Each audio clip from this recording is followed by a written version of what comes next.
You know what's surprisingly hard to do with a monocle? Smile. With the January release of Has Been Hotel, I've been flooded with fan media, including think pieces and edits of fan-favorite songs. As I sampled the show, I quickly found my earworm, Hell's Greatest Dad, which I listened to for hours on end before ever seeing the show. While the song itself was catchy, it was the themes in the song that kept me listening time and time again with no narrative context. The song is about whom to ask for help, the person with the most capacity to help or the person most willing to help. All I had to go on during these early listens were the content of the song, my own experiences of the world, and the comments section. In some ways, this contextless close reading was merely shallow, and in many ways, it was wrong. After watching the show, the song was recontextualized and imbued with entirely new meanings. That makes Hell's Greatest Dad a great case study for how to use context to inform a close reading, a skill which, based on the comments section, is one a lot of people could strengthen in order to get more out of their favorite media, understand better why they enjoy it, and even enjoy their media more. To really show the difference between the two analyses, I'll begin with a deep dive into the contextless close reading I started with, and then expand the scope of the analysis to include the important context from the rest of the show that informs this scene. Part 1. Lucifer's Offer. As I said in the intro, Hell's Greatest Dad is textually about where to turn when you need assistance, with both the King of Hell, Lucifer, and the demon Aleister making their case as to why Charlie should accept their help in running her hotel. Let's begin our limited analysis, as the song does, with Lucifer, who observes that his daughter needs help. All right, then. Looks like you could use some help from the big boss of hell himself. He lists the sorts of things he can do for her, like providing luxury items for her hotel. Champagne fountains, caviar mountains, that's just a start. He emphasizes that it would be nothing to him. With a punch of a pentagram, a whack, bam, boom, a la Kazam.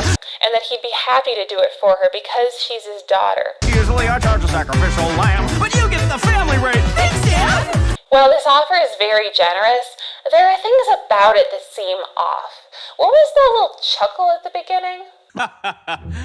All right, then. Why is he emphasizing that he's the big boss of hell? That's a weird thing for a parent to say to their kid. If I asked a family member for something and they chuckled like that, I would assume they were going to hold this over my head for the rest of my life, or make the favor uncomfortable for me in another way. In light of this, even the fact that he's offering to give her the family rate makes me wonder if there's an angle there that he's going to leverage against her. There's also a competitive theme to the language and visuals that seems strange to me if he's just offering his services to his daughter.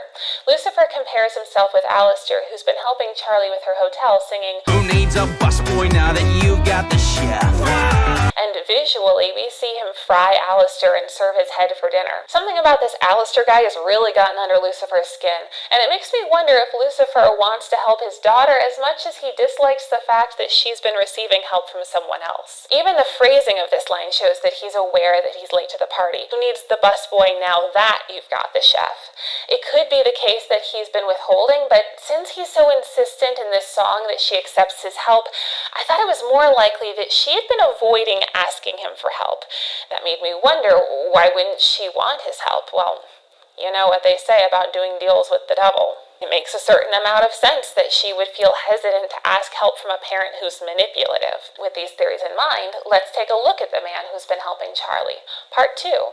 Aleister's counteroffer. While Lucifer offers all the power Charlie could ever need, Aleister appears to offer her the steady help of a committed benefactor. Through his verses of the song, we see that he feels some kind of way about Lucifer coming to offer anything and everything Charlie could ever need or want so late in the game. He sings, "Who's been here since day one? Who's been faithful as a nun?" And he's not just talking about the help in the hotel. He reminds her, "I'm your guy, your day-to-day, your chum, your steadfast hotelier." He's not as powerful as Lucifer, but he's the guy who's actually been there for her. He's the one she can rely on. He pushes this personal relationship angle further as he tells her how close he feels they've gotten. "I'm truly honored that we built such a bond. You're like the child that I wish that I had. What? I care for you just like a daughter I spawned." Hold on! These lines describe a found family relationship and reinforce the idea that she doesn't need to turn to blood family if she thinks they're going to hold this over her or use it as leverage against her. But this next line shows that there is some other motivation behind the statements, as his attention shifts away from Charlie towards Lucifer and asserts that It's a little funny. You could almost call me Dad.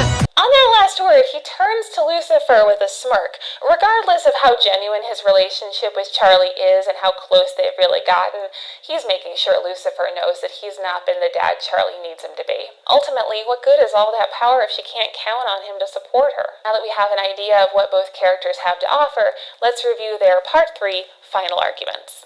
In the final verse of the song, both Lucifer and Alistair put forth their best reason for Charlie to pick their help over the others. Alistair asserts that They say when you're looking for assistance, it's smart to pick the path of least resistance. if she chooses his help, it'll come with no or few conditions. He'll not flake out on her, and she doesn't need to worry. Between this assertion and the fact that he's the one who's actually been working with Charlie to make the hotel succeed, he gestures towards an important question. What's all that power worth if you can't count on the person who wields it? Lucifer can't compete with Alistair's steadfast reliability. He hasn't been there. So he reiterates that Others say that in your needy hour, there's no substitute for pure angelic power. he ends on a rather menacing note as he reminds her that he Just happens to also be your blood. This line is very curious to me for a few different reasons. First, it's an allusion to the saying, blood is thicker than water, which means that your birth family is the most important connection you have and should be prioritized. It's often used to remind someone what their priorities should be, or that they should be more dutiful and connected to their family of origin. The way this line is delivered, paired with the way Lucifer storms up to Charlie, shows his anger with the idea that she would choose Alistair's help over his.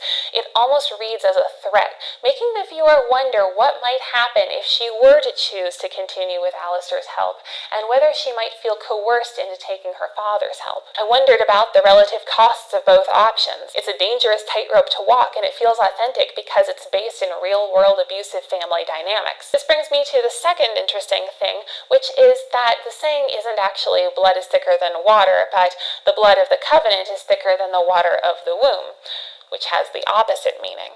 It means that your family of choice and the people who are actually good to each other are more important than the people you happen to have been born to. This sentiment is echoed in Alistair's next line. Sadly, there are times a birth parent is a dud. They say the family you choose is better. Now the stakes are heightened further. Charlie's no longer just choosing who to ask for help. She's being asked to choose who she wants to be her dad. Which leads to the third weird thing. If anyone's going to understand this sentiment, that the family you choose is better than the people you happen to have been born to, surely it's Lucifer. Has anyone ever had more daddy issues than him? It seems strange that he would choose to leverage his birth parent angle when he knows firsthand that there are times a birth parent is a dud. But in the song, he doesn't agree. He declares, What a bunch of losers. this disconnect makes his rhetorical strategy of leveraging their blood relationship read as manipulation rather than genuine sentiment, a way to sway her decision of whom to ask for help out of a sense of obligation that he himself doesn't even feel to his own father.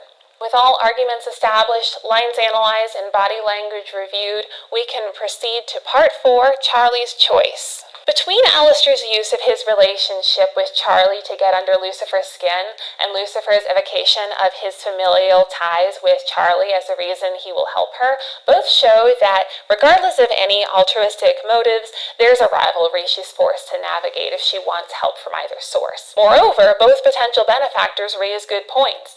When you need some task done, you need to ask someone who's capable of accomplishing that task. There's no point in asking someone who can't, regardless of their intentions. But after a baseline threshold is passed, it doesn't matter who has more ability, more capacity, greater strength, or deeper pockets. All Lucifer's angelic power won't make a finite task more done than it would be if it were accomplished by anyone else with sufficient means. This power is also not useful when it's wielded by someone with a habit of not showing up for the people in their life. Finally, even if the task could be completed faster or better, it still might not be worth it if the help comes with strings attached, either in the form of making some sort of sinister deal with the devil, or in more mundane forms of emotional manipulation. Ultimately, the correct choice is to rely on Alistair. Least resistance means both that help is given freely out of altruism or love or mutual interest, and that you can count on the follow-through once it's promised. In this case, the help from Alistair, whose intentions and track record for reliability have been established,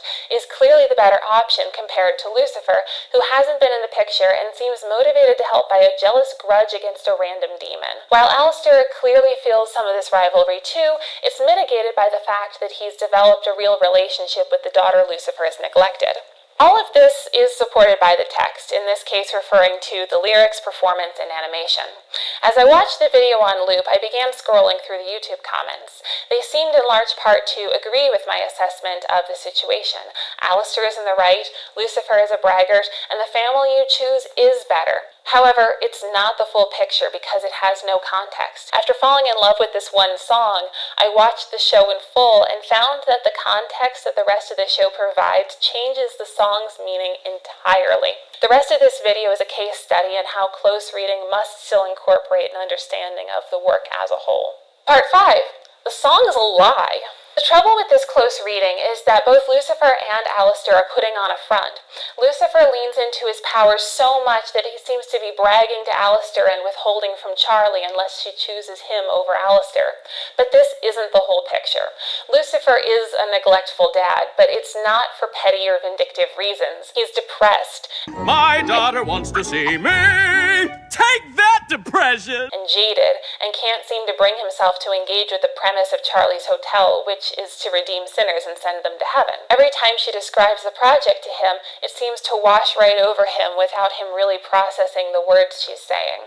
At the beginning of the episode, he asks her where she is, and she replies that he knows where she is because she's told him, but he doesn't remember and she has to remind him. Where are you these days? You know where I am, Dad. I've told you before.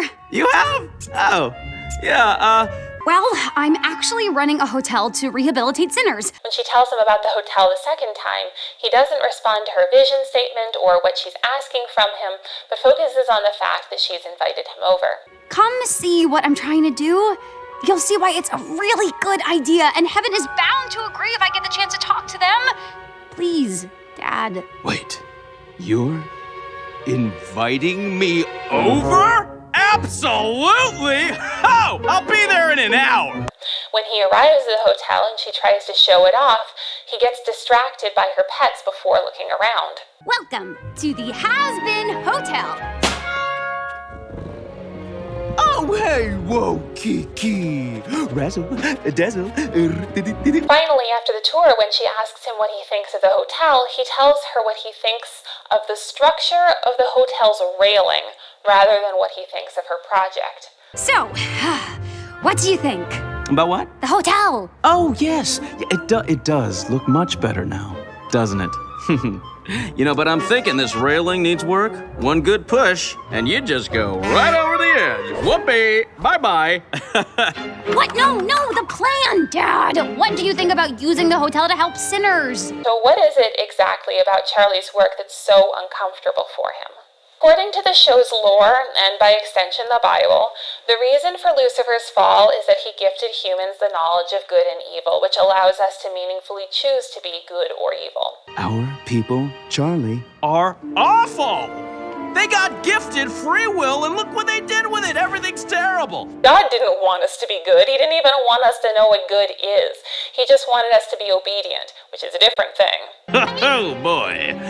Heaven is not exactly as carefree as you might think.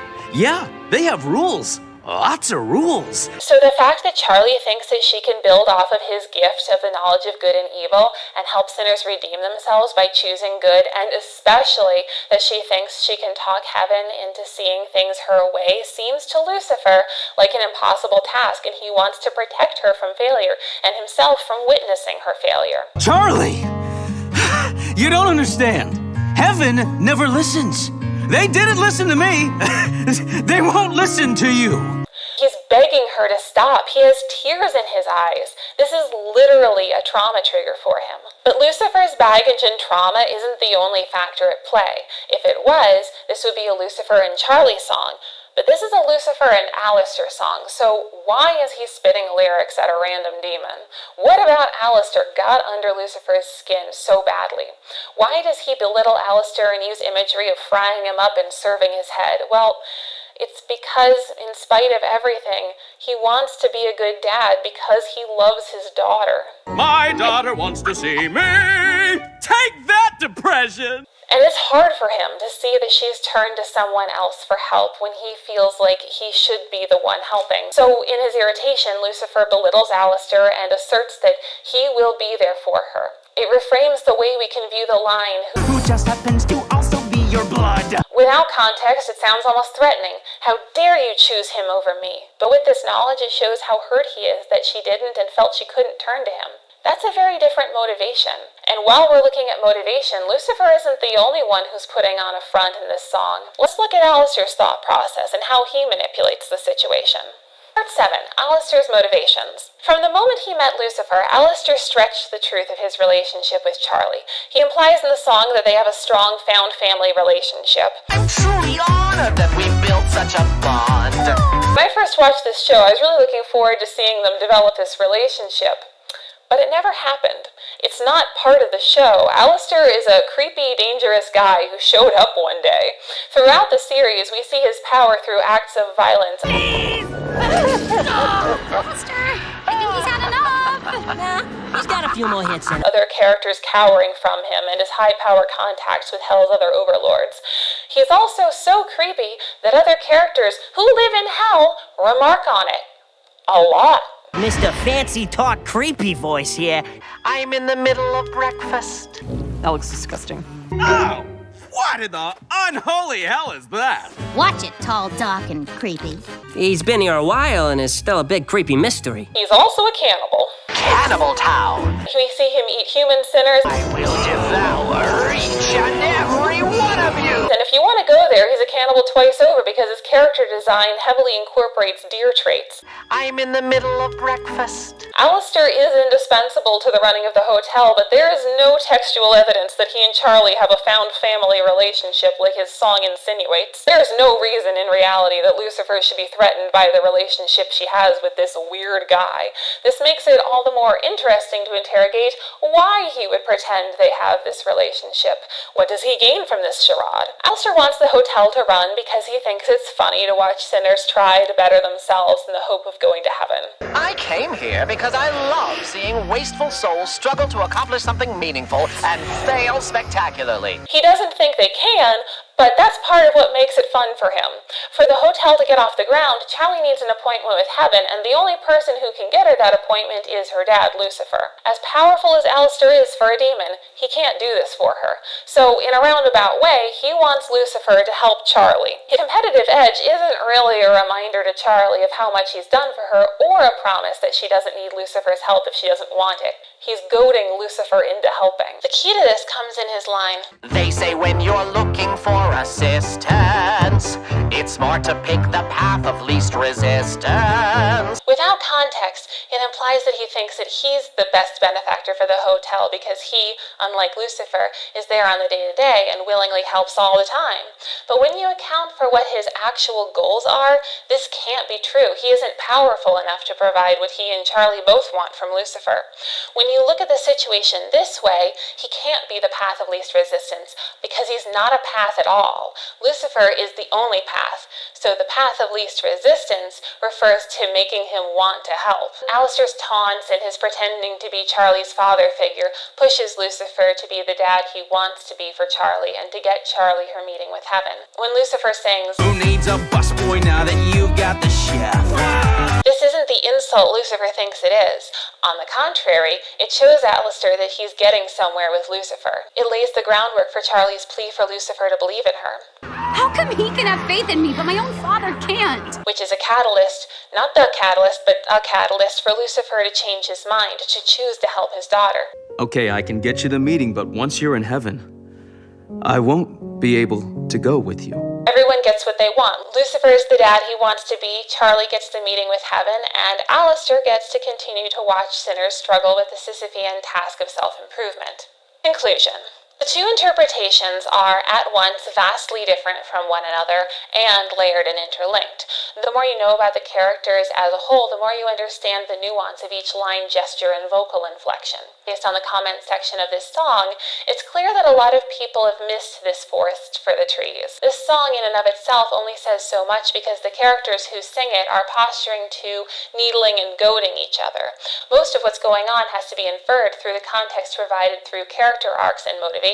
To be clear, this isn't to say that people who like the rap battle interpretation are wrong to like it. It's very entertaining in its own right. Rather, it's to say that when you scrutinize the song further, it gets deeper and more interesting. There's so many double meanings to lines, ways to interpret characters' body language, and layers of intentionality that add so much to the song. Plenty of arguments have been made about how media literacy improves your ability to understand what others are trying to convey, to assess the veracity of a news source and determine its truth value, or to find rhetorical strengths or shortcomings in an argument you agree or disagree with. But one that I hear less often is the fact that media, well-made, layered, thoughtful media, is more enjoyable when you know how to analyze it, and I want my viewers to get as much from their entertainment as possible.